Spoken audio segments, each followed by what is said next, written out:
ಎಲ್ಲರಿಗೂ ಯೂಟ್ಯೂಬ್ ಚಾನಲ್ಗೆ ಸ್ವಾಗತ. ಈ ಒಂದು ವಿಡಿಯೋದಲ್ಲಿ ನಾವು 8ನೇ ತರಗತಿ ದ್ವಿತೀಯ ಭಾಷೆ ಕನ್ನಡ ಪಾಠ 6 ಪರಿವರ್ತನೆ ಇದರ ಪ್ರಶ್ನೋತ್ತರಗಳನ್ನು ನೋಡೋಣ. ಪದಗಳ ಅರ್ಥ: ಅರಿವು, ತಿಳುವಳಿಕೆ, ಪ್ರಜ್ಞೆ. ಅರೆಸ್ಟು ಬಂಧಿಸು, ಸೆರೆ ಹಿಡಿ. ಈಚಲ ತಾಳೆಯ ಜಾತಿಗೆ ಸೇರಿದ ಮರ.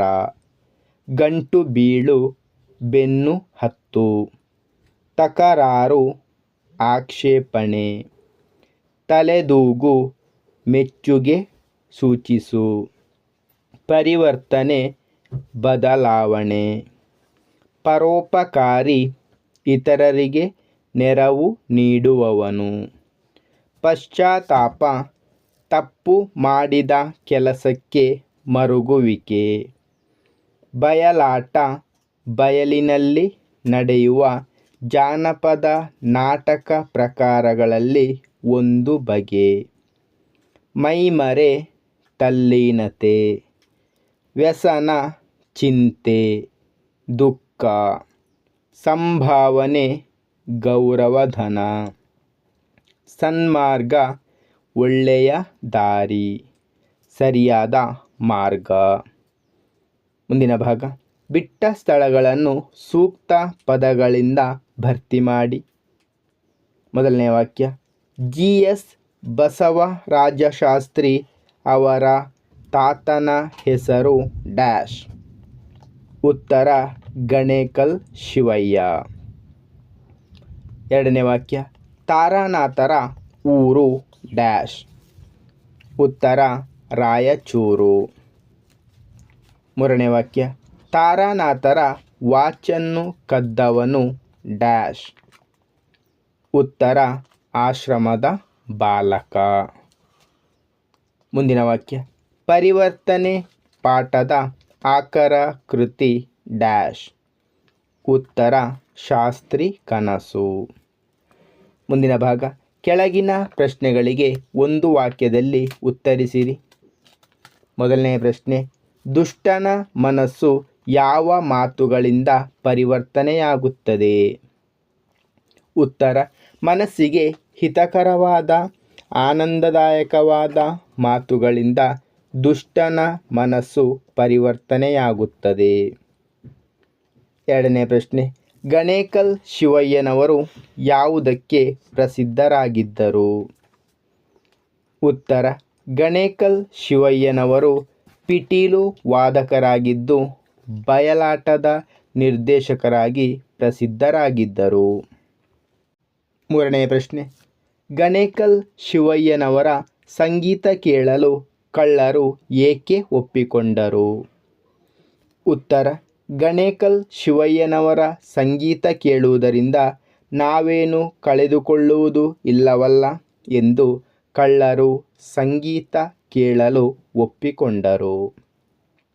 ನಾಲ್ಕನೆಯ ಪ್ರಶ್ನೆ: ಗಣೇಕಲ್ ಶಿವಯ್ಯನವರು ಕಳ್ಳನನ್ನು ಏನೆಂದು ಆಶೀರ್ವದಿಸಿದರು? ಉತ್ತರ: ಗಣೇಕಲ್ ಶಿವಯ್ಯನವರು ಕಳ್ಳರನ್ನು ಅಯ್ಯ ದಯಾಳುಗಳೇ, ನಿಮ್ಮ ಹಣವು ನನಗೆ ಬೇಕಿಲ್ಲ.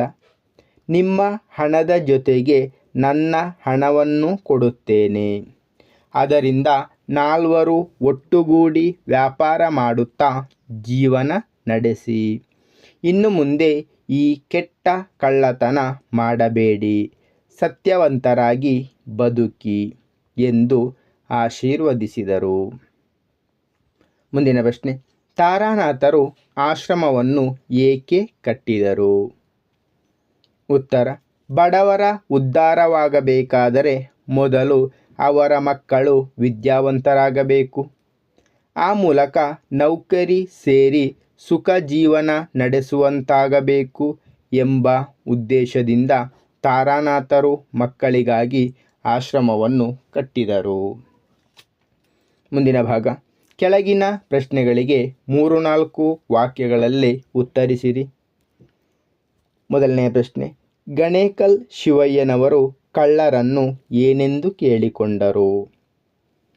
ಉತ್ತರ: ಗಣೇಕಲ್ ಶಿವಯ್ಯನವರು ಕಳ್ಳರನ್ನು ಅಯ್ಯ ನಿಮಗೆ ಹಣ ಬೇಕು, ಅದು ನನ್ನಲ್ಲಿದೆ, ಅದನ್ನು ನಿಮಗೆ ಕೊಡುತ್ತೇನೆ, ಯಾವ ತಕರಾರು ಇಲ್ಲ.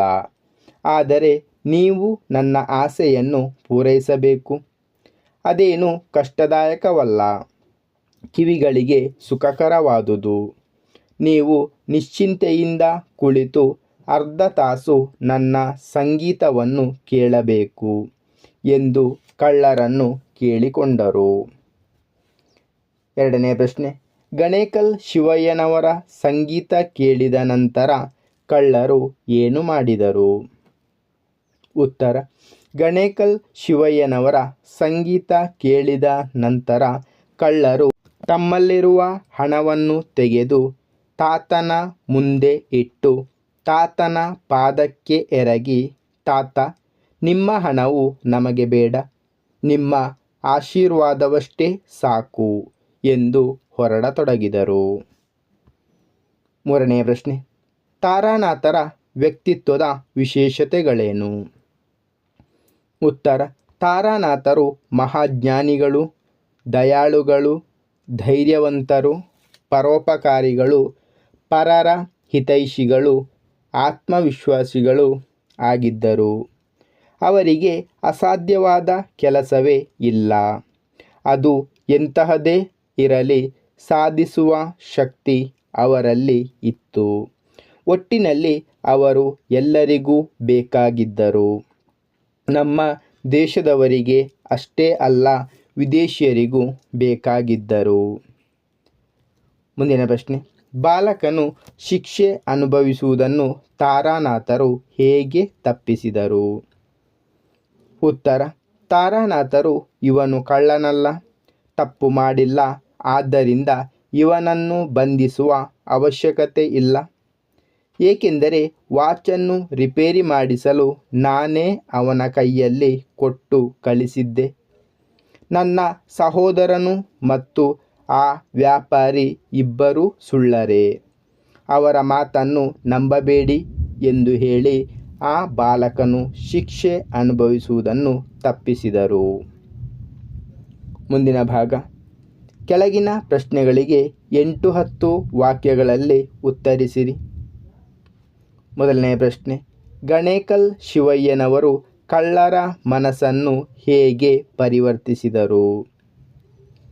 ಉತ್ತರ, ಗಣೇಕಲ್ ಶಿವಯ್ಯನವರು ಒಂದು ಸಲ ಬಯಲಾಟ ಮುಗಿಸಿ ಸಂಭಾವನೆ ಪಡೆದು ಊರಿಗೆ ಮರಳುವಾಗ ದಾರಿಯಲ್ಲಿರುವ ಈಚಲ ಬನದಲ್ಲಿ 4 ಜನ ಕಳ್ಳರು ಗಂಟು ಬಿದ್ದರು. ತಾತ ಹೆದರದೆ ಧೈರ್ಯದಿಂದ ಕಳ್ಳರನ್ನು ಕುರಿತು, ಅಯ್ಯ, ನಿಮಗೆ ಹಣ ಬೇಕು, ಅದು ನನ್ನಲ್ಲಿದೆ, ಅದನ್ನು ನಿಮಗೆ ಕೊಡುತ್ತೇನೆ, ಯಾವ ತಕರಾರು ಇಲ್ಲ. ಆದರೆ ನೀವು ನನ್ನ ಆಸೆಯನ್ನು ಪೂರೈಸಬೇಕು. ನೀವು ನಿಶ್ಚಿಂತೆಯಿಂದ ಕುಳಿತು ಅರ್ಧ ತಾಸು ನನ್ನ ಸಂಗೀತವನ್ನು ಕೇಳಬೇಕು ಎಂದರು. ಅದರಿಂದ ನಾವೇನು ಕಳೆದುಕೊಳ್ಳುವುದು ಇಲ್ಲವಲ್ಲ ಎಂದು ಕಳ್ಳರು ಒಪ್ಪಿದರು. ತಾತ ಪಿಟೀಲು ಬಾರಿಸುತ್ತಾ ಮಧುರ ಕಂಠದಿಂದ ಹಾಡತೊಡಗಿದರು. ಕಳ್ಳರು ಮೈಮರೆತು ಕಣ್ಣು ಮುಚ್ಚಿಕೊಂಡು ತಲೆದೂಗುತ್ತಾ ಕುಳಿತುಕೊಂಡರು. ಅರ್ಧ ತಾಸೇನು 1 ತಾಸು ಆದರೂ ಅವರಿಗೆ ಎಚ್ಚರವಾಗಲೇ ಇಲ್ಲ. ಕೊನೆಗೆ ಎಚ್ಚೆತ್ತು ಕಳ್ಳರು ತಮ್ಮಲ್ಲಿರುವ ಹಣವನ್ನು ತೆಗೆದು ತಾತನ ಮುಂದೆ ಇಟ್ಟು ತಾತನ ಪಾದಕ್ಕೆ ಎರಗಿ, ತಾತ, ನಿಮ್ಮ ಹಣವು ನಮಗೆ ಬೇಡ, ನಿಮ್ಮ ಆಶೀರ್ವಾದವಷ್ಟೇ ಸಾಕು ಎಂದು ಹೊರಡತೊಡಗಿದರು. ಆಗ ತಾತನು ಅವರನ್ನು ತಡೆದು ಅವರ ಹಣದ ಜೊತೆಗೆ ತಮ್ಮ ಹಣವನ್ನು ಸೇರಿಸಿಕೊಟ್ಟು 4 ಒಟ್ಟುಗೂಡಿ ವ್ಯಾಪಾರ ಮಾಡುತ್ತಾ ಜೀವನ ನಡೆಸಿ, ಇನ್ನು ಮುಂದೆ ಕಳ್ಳತನ ಮಾಡಬೇಡಿ, ಸತ್ಯವಂತರಾಗಿ ಬದುಕಿ ಎಂದು ಆಶೀರ್ವದಿಸಿ ಕಳುಹಿಸಿದರು. ಅಂದಿನಿಂದ ಅವರು ವ್ಯಾಪಾರ ಮಾಡಿಕೊಂಡು ಸುಖ ಜೀವನವನ್ನು ನಡೆಸಲಾರಂಭಿಸಿದರು. ಹೀಗೆ ಶಿವಯ್ಯನವರು ಕಳ್ಳರ ಮನಸ್ಸನ್ನು ಪರಿವರ್ತಿಸಿದರು. ಮುಂದಿನ ಪ್ರಶ್ನೆ, ತಾರಾನಾಥರು ವಾಚನ್ನು ಕದ್ದ ಬಾಲಕನ ಮನಸ್ಸನ್ನು ಹೇಗೆ ಪರಿವರ್ತಿಸಿದರು? ಉತ್ತರ: ತಾರಾನಾಥರು ಬಡ ಮಕ್ಕಳಿಗಾಗಿ ಆಶ್ರಮ ಕಟ್ಟಿ ಜಾತಿ ಭೇದವಿಲ್ಲದೆ ಬಡ ಮಕ್ಕಳನ್ನು ಸೇರಿಸಿಕೊಂಡು ಸಾಕತೊಡಗಿದರು. ಒಂದು ಸಲ ವಿದೇಶಿಯರು ಅವರಿಗೆ ಒಂದು ಉತ್ತಮವಾದ ವಾಚನ್ನು ಬಹುಮಾನವಾಗಿ ಕೊಟ್ಟಿದ್ದರು. ಅದನ್ನು ಅವರು ಕಟ್ಟುತ್ತಲೇ ಇರಲಿಲ್ಲ. ಅದನ್ನು ಆಶ್ರಮದ ಒಬ್ಬ ಬಾಲಕನು ಕದ್ದು ಒಬ್ಬ ವ್ಯಾಪಾರಿಗೆ ಮಾರಿದ್ದನು. ತಾರಾನಾಥರು ಅದಕ್ಕಾಗಿ ವ್ಯಸನ ಪಡಲಿಲ್ಲ. ಆದರೆ ಅವರ ಸಹೋದರ ಪ್ರಯತ್ನಪಟ್ಟು ಕದ್ದವನು ಆಶ್ರಮದ ಬಾಲಕನೆಂದು ಕಂಡುಹಿಡಿದನು. ಸಹೋದರನು ಸುಮ್ಮನಿರದೆ ಪೊಲೀಸರಿಗೆ ದೂರು ನೀಡಿದನು. ಪೊಲೀಸರು ಬಾಲಕನನ್ನು ಬಂಧಿಸಲು ಬರುವಾಗ ತಾರಾನಾಥರು ಹುಡುಗನನ್ನು ಪೊಲೀಸರ ವಶಕ್ಕೆ ಕೊಡಬಾರದೆಂದು ನಿರ್ಧರಿಸಿದರು. ಅವರು ಬಂದು ವಿಚಾರಿಸಿದ ನಂತರ ಆ ಬಾಲಕನನ್ನು ಕರೆದು, ಇವನು ಕಳ್ಳನಲ್ಲ, ತಪ್ಪು ಮಾಡಿಲ್ಲ, ಆದ್ದರಿಂದ ಇವನನ್ನು ಬಂಧಿಸುವ ಅವಶ್ಯಕತೆ ಇಲ್ಲ. ಏಕೆಂದರೆ ವಾಚನ್ನು ರಿಪೇರಿ ಮಾಡಿಸಲು ನಾನೇ ಅವನ ಕೈಯಲ್ಲಿ ಕೊಟ್ಟು ಕಳಿಸಿದ್ದೆ. ನನ್ನ ಸಹೋದರನು ಮತ್ತು ಆ ವ್ಯಾಪಾರಿ ಇಬ್ಬರು ಸುಳ್ಳರೇ. ಅವರ ಮಾತನ್ನು ನಂಬಬೇಡಿ ಎಂದು ಹೇಳಿ ಬಾಲಕನು ಶಿಕ್ಷೆ ಅನುಭವಿಸುವುದನ್ನು ತಪ್ಪಿಸುತ್ತಾರೆ. ಇದರಿಂದ ಆ ಬಾಲಕನಿಗೆ ಪಶ್ಚಾತ್ತಾಪವಾಗುತ್ತದೆ. ಅವನು ಪಂಡಿತರ ಪಾದಕ್ಕೆ ಬಿದ್ದು ಗೊಳೋ ಎಂದು ಅಳುತ್ತಾನೆ. ಗುರುಗಳೇ, ನನಗೆ ಶಿಕ್ಷೆ ಕೊಡಿಸಬೇಕಿತ್ತು ಎನ್ನಲು ತಾರಾನಾಥರು, ಮಗು, ತಪ್ಪು ಮಾಡುವುದು ಸಹಜ. ಈಗ ನಿನಗೆ ಅದರ ಅರಿವಾಯಿತಲ್ಲ, ಅಷ್ಟು ಸಾಕು. ಚೆನ್ನಾಗಿ ಓದಿ ಚೆನ್ನಾಗಿ ಬದುಕು. ಅದೇ ನಿನಗೆ ಸಂತಸ ತರುತ್ತದೆ. ಇಗೋ, ಈ ವಾಚನ್ನು ನಿನ್ನ ಬಳಿಯೇ ಇಟ್ಟುಕೋ ಎಂದು ಅವನಿಗೆ ಕೊಡುತ್ತಾರೆ. ಮುಂದೆ ಅವನು ವಿದ್ಯಾವಂತನಾಗಿ ನೌಕರಿ ಹಿಡಿದು ಉತ್ತಮ ಜೀವನ ನಡೆಸುತ್ತಾನೆ. ಆ ವಾಚನ್ನು ದೇವರ ಮುಂದೆ ಇಟ್ಟು ದಿನವೂ ಪೂಜಿಸುತ್ತಾನೆ. ಹೀಗೆ ತಾರಾನಾಥರು ಬಾಲಕನ ಮನಸ್ಸನ್ನು ಪರಿವರ್ತಿಸಿದರು. ಮುಂದಿನ ಭಾಗ: ಸಂದರ್ಭದೊಡನೆ ವಿವರಿಸಿರಿ. ಮೊದಲನೇ ವಾಕ್ಯ: ನೀವು ನಿಶ್ಚಿಂತೆಯಿಂದ ಕುಳಿತು ಅರ್ಧ ತಾಸು ನನ್ನ ಸಂಗೀತವನ್ನು ಕೇಳಬೇಕು. ಆಯ್ಕೆ: ಈ ವಾಕ್ಯವನ್ನು ಜಿ.ಎಸ್. ಬಸವರಾಜ ಶಾಸ್ತ್ರಿಯವರು ಬರೆದ ಶಾಸ್ತ್ರಿ ಕನಸು ಎಂಬ ಕೃತಿಯಿಂದ ಆಯ್ದ ಪರಿವರ್ತನೆ ಎಂಬ ಪಾಠದಿಂದ ಆರಿಸಿಕೊಳ್ಳಲಾಗಿದೆ. ಈ ಮಾತನ್ನು ಗಣೇಕಲ್ ಶಿವಯ್ಯನವರು ಕಳ್ಳರಿಗೆ ಹೇಳಿದರು. ಸಂದರ್ಭ: ಬಯಲಾಟದ ಪ್ರದರ್ಶನ ಮುಗಿಸಿ ಸಂಭಾವನೆ ಪಡೆದು ಬರುತ್ತಿದ್ದ ಗಣೇಕಲ್ ಶಿವಯ್ಯನವರಿಗೆ ಈಚಲ ಬನದ ಬಳಿ 4 ಕಳ್ಳರು ಗಂಟು ಬಿದ್ದರು. ಅವರಿಗೆ ಹೆದರದ ತಾತ ತನ್ನ ಬಳಿ ಇರುವ ಹಣವನ್ನು ಕೊಡಲು ತಕರಾರೇನೂ ಇಲ್ಲ. ಆದರೆ ನೀವು ನನ್ನ ಆಸೆಯನ್ನು ಪೂರೈಸಬೇಕು. ಅದೇನು ಕಷ್ಟದಾಯಕವಲ್ಲ, ಕಿವಿಗಳಿಗೆ ಸುಖಕರವಾದುದು. ನೀವು ನಿಶ್ಚಿಂತೆಯಿಂದ ಕುಳಿತು ಅರ್ಧ ತಾಸು ನನ್ನ ಸಂಗೀತವನ್ನು ಕೇಳಬೇಕು ಎಂದು ಹೇಳುವ ಸಂದರ್ಭದಲ್ಲಿ ಈ ಮೇಲಿನ ಮಾತು ಬಂದಿದೆ. ಮುಂದಿನ ವಾಕ್ಯ: ತಾತ, ನಿಮ್ಮ ಹಣವು ನಮಗೆ ಬೇಡ, ನಿಮ್ಮ ಆಶೀರ್ವಾದವಷ್ಟೇ ಸಾಕು. ಆಯ್ಕೆ: ಈ ವಾಕ್ಯವನ್ನು ಜಿ.ಎಸ್. ಬಸವರಾಜ ಶಾಸ್ತ್ರಿಯವರು ಬರೆದ ಶಾಸ್ತ್ರಿ ಕನಸು ಎಂಬ ಕೃತಿಯಿಂದ ಆಯ್ದ ಪರಿವರ್ತನೆ ಎಂಬ ಪಾಠದಿಂದ ಆರಿಸಿಕೊಳ್ಳಲಾಗಿದೆ. ಈ ಮಾತನ್ನು ಕಳ್ಳರು ಗಣೇಕಲ್ ಶಿವಯ್ಯನವರಿಗೆ ಹೇಳಿದರು. ಸಂದರ್ಭ: ಗಣೇಕಲ್ ಶಿವಯ್ಯನವರು ಕಳ್ಳರಿಗೆ ಹಣ ಬೇಕಾದರೆ ನನ್ನ ಆಸೆಯನ್ನು ಪೂರೈಸಬೇಕು ಎಂದು ಹೇಳುತ್ತಾರೆ. ನೀವು ನಿಶ್ಚಿಂತೆಯಿಂದ ಕುಳಿತು ಅರ್ಧ ತಾಸು ನನ್ನ ಸಂಗೀತವನ್ನು ಕೇಳಬೇಕು ಎಂದು ಹೇಳಿದಾಗ ಅದಕ್ಕೆ ಒಪ್ಪಿಕೊಂಡ ಕಳ್ಳರು ಅರ್ಧ ತಾಸೇನು 1 ತಾಸಾದರೂ ಅವರಿಗೆ ಎಚ್ಚರವಾಗಲೇ ಇಲ್ಲ. ಮೈಮರೆತು ಕಣ್ಮುಚ್ಚಿ ಕುಳಿತು ಕೇಳಿದರು. ಕೊನೆಗೆ ಎಚ್ಚೆತ್ತು ತಮ್ಮ ಬಳಿಯಿದ್ದ ಹಣವನ್ನು ತಾತನ ಮುಂದೆ ಇಟ್ಟು ಅವರ ಪಾದಕ್ಕೆ ಎರಗುವ ಸಂದರ್ಭದಲ್ಲಿ ಈ ಮೇಲಿನ ಮಾತನ್ನು ಹೇಳುತ್ತಾರೆ. 3ನೇ ವಾಕ್ಯ, ಇವನು ಕಳ್ಳನಲ್ಲ, ತಪ್ಪು ಮಾಡಿಲ್ಲ, ಆದ್ದರಿಂದ ಇವನನ್ನು ಬಂಧಿಸುವ ಅವಶ್ಯಕತೆ ಇಲ್ಲ. ಆಯ್ಕೆ: ಈ ವಾಕ್ಯವನ್ನು GS ಬಸವರಾಜ ಶಾಸ್ತ್ರಿಯವರು ಬರೆದ ಶಾಸ್ತ್ರಿ ಕನಸು ಎಂಬ ಕೃತಿಯಿಂದ ಆಯ್ದ ಪರಿವರ್ತನೆ ಎಂಬ ಪಾಠದಿಂದ ಆರಿಸಿಕೊಳ್ಳಲಾಗಿದೆ.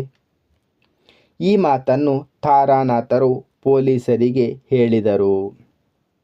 ಸಂದರ್ಭ: ತಾರಾನಾಥರ ವಾಚನ್ನು ಅವರ ಆಶ್ರಮದ ಬಾಲಕನೊಬ್ಬ ಕದ್ದು ವ್ಯಾಪಾರಿಗೆ ಮಾರಿರುತ್ತಾನೆ. ಅವನನ್ನು ಬಂಧಿಸಲು ಪೊಲೀಸರು ಆಶ್ರಮಕ್ಕೆ ಬಂದಾಗ ತಾರಾನಾಥರು ಅದಕ್ಕೆ ಅವಕಾಶ ಕೊಡದೆ ಇವನು ಕಳ್ಳನಲ್ಲ, ತಪ್ಪು ಮಾಡಿಲ್ಲ, ಆದ್ದರಿಂದ ಇವನನ್ನು ಬಂಧಿಸುವ ಅವಶ್ಯಕತೆ ಇಲ್ಲ, ನಾನೇ ಇವನ ಬಳಿ ರಿಪೇರಿಗೆಂದು ವಾಚನ್ನು ಕೊಟ್ಟು ಕಳುಹಿಸಿದೆ ಎಂದು ಹೇಳುತ್ತಾರೆ. ಮುಂದಿನ ವಾಕ್ಯ, ಗುರುಗಳೇ ನನಗೆ ಶಿಕ್ಷೆ ಕೊಡಿಸಬೇಕಿತ್ತು. ಆಯ್ಕೆ: ಈ ವಾಕ್ಯವನ್ನು GS ಬಸವರಾಜ ಶಾಸ್ತ್ರಿಯವರು ಬರೆದ ಶಾಸ್ತ್ರಿ ಕನಸು ಎಂಬ ಕೃತಿಯಿಂದ ಆಯ್ದ ಪರಿವರ್ತನೆ ಎಂಬ ಪಾಠದಿಂದ ಆರಿಸಿಕೊಳ್ಳಲಾಗಿದೆ. ಈ ಮಾತನ್ನು ವಾಚು ಕದ್ದ ಬಾಲಕ ತಾರಾನಾಥರಿಗೆ ಹೇಳುತ್ತಾನೆ. ಸಂದರ್ಭ: ಪಂಡಿತ ತಾರಾನಾಥರ ವಾಚನ್ನು ಕದ್ದ ಆಶ್ರಮದ ಬಾಲಕನನ್ನು ಬಂಧಿಸಲು ಪೊಲೀಸರು ಬಂದಾಗ ಅದಕ್ಕೆ ಅವಕಾಶ ಕೊಡದ ತಾರಾನಾಥರು, ಈತ ಕದ್ದಿಲ್ಲ, ನಾನೇ ಅವನ ಬಳಿ ವಾಚನ್ನು ರಿಪೇರಿ ಎಂದು ಕೊಟ್ಟು ಕಳುಹಿಸಿದ್ದೆ ಎಂದು ಹೇಳಿ ಪೊಲೀಸರನ್ನು ವಾಪಸ್ಸು ಕಳುಹಿಸುತ್ತಾರೆ. ಇದನ್ನು ಕಂಡ ಬಾಲಕನಿಗೆ ಅರಿವು ಉಂಟಾಗಿ ಪಶ್ಚಾತ್ತಾಪದಿಂದ ಈ ಮೇಲಿನ ಮಾತನ್ನು ಹೇಳುತ್ತಾನೆ. ಮುಂದಿನ ಭಾಗ ಭಾಷಾಭ್ಯಾಸ. ಕೆಳಗಿನ ಪದಗಳನ್ನು ಸ್ವಂತ ವಾಕ್ಯದಲ್ಲಿ ಬರೆಯಿರಿ. ಸನ್ಮಾರ್ಗ: ಮಕ್ಕಳು ಸನ್ಮಾರ್ಗದಲ್ಲಿ ನಡೆಯುವಂತೆ ಪ್ರೋತ್ಸಾಹಿಸಬೇಕು. ಮೈಮರೆ: ಕಾಮನಬಿಲ್ಲಿನ ಸೌಂದರ್ಯವನ್ನು ಕಂಡು ಮೈಮರೆತೆನು. ತಲೆದೂಗು: ಹಕ್ಕಿಯ ಹಾಡಿಗೆ ನಾವು ತಲೆದೂಗುತ್ತೇವೆ. ದಯಾಳು: ಪಂಡಿತ ತಾರಾನಾಥರು ದಯಾಳುವಾಗಿದ್ದರು. ಪರೋಪಕಾರಿ: ಮಕ್ಕಳಲ್ಲಿ ಪರೋಪಕಾರಿ ಗುಣವನ್ನು ಬೆಳೆಸಬೇಕು. ವ್ಯಸನ: ನಾವು ಕೆಟ್ಟ ವ್ಯಸನಗಳಿಗೆ ಬಲಿಯಾಗದಂತೆ ಎಚ್ಚರಿಕೆಯಿಂದ ಇರಬೇಕು. ಪರಿವರ್ತನೆ: ಒಳ್ಳೆಯ ಮಾತುಗಳು ಮನುಷ್ಯನನ್ನು ಪರಿವರ್ತನೆ ಮಾಡಬಲ್ಲವು. ಮುಂದಿನ ಭಾಗ, ಕೆಳಗಿನ ಪದಗಳಿಗೆ ವಿರುದ್ಧಾರ್ಥಕಗಳನ್ನು ಬರೆಯಿರಿ. ನಿಶ್ಚಿಂತೆ ಚಿಂತೆ, ಸನ್ಮಾರ್ಗ ದುರ್ಮಾರ್ಗ, ಅಸಾಧ್ಯ ಸಾಧ್ಯ, ಧೈರ್ಯ ಅಧೈರ್ಯ, ವಿದೇಶಿ ಸ್ವದೇಶಿ, ವಿದ್ಯಾವಂತ ಅವಿದ್ಯಾವಂತ. ಮುಂದಿನ ಭಾಗ, ಕೆಳಗಿನ ಪದಗಳನ್ನು ಬಿಡಿಸಿ ಬರೆಯಿರಿ. ಪರೋಪಕಾರಿ ಪರ ಪ್ಲಸ್ ಉಪಕಾರಿ. ತಲೆದೂಗು ತಲೆ ಪ್ಲಸ್ ತೂಗು. ಒಟ್ಟುಗೂಡು ಒಟ್ಟು ಪ್ಲಸ್ ಕೂಡು. ಸಹೋದರ ಸಹ ಪ್ಲಸ್ ಉದರ. ಮುಂದಿನ ಭಾಗ, ಕೆಳಗಿನ ಮಾದರಿಯಂತೆ ವಂತ ಪ್ರತ್ಯಯ ಸೇರಿರುವ ಪದಗಳನ್ನು ಪಟ್ಟಿ ಮಾಡಿರಿ. ಸತ್ಯ ಪ್ಲಸ್ ವಂತ ಸತ್ಯವಂತ. ಹಣ ಪ್ಲಸ್ ವಂತ ಹಣವಂತ. ಗುಣ ಪ್ಲಸ್ ವಂತ ಗುಣವಂತ. ಬುದ್ಧಿ ಪ್ಲಸ್ ವಂತ ಬುದ್ಧಿವಂತ. ಸಿರಿ ಪ್ಲಸ್ ವಂತ ಸಿರಿವಂತ. ಧನ್ಯವಾದಗಳು. ಇಷ್ಟವಾದರೆ ಲೈಕ್ ಮಾಡಿ, ಶೇರ್ ಮಾಡಿ. ಹೆಚ್ಚಿನ ವಿಡಿಯೋಗಳಿಗಾಗಿ ಚಾನಲನ್ನು ಉಚಿತವಾಗಿ ಸಬ್ಸ್ಕ್ರೈಬ್ ಮಾಡಿ.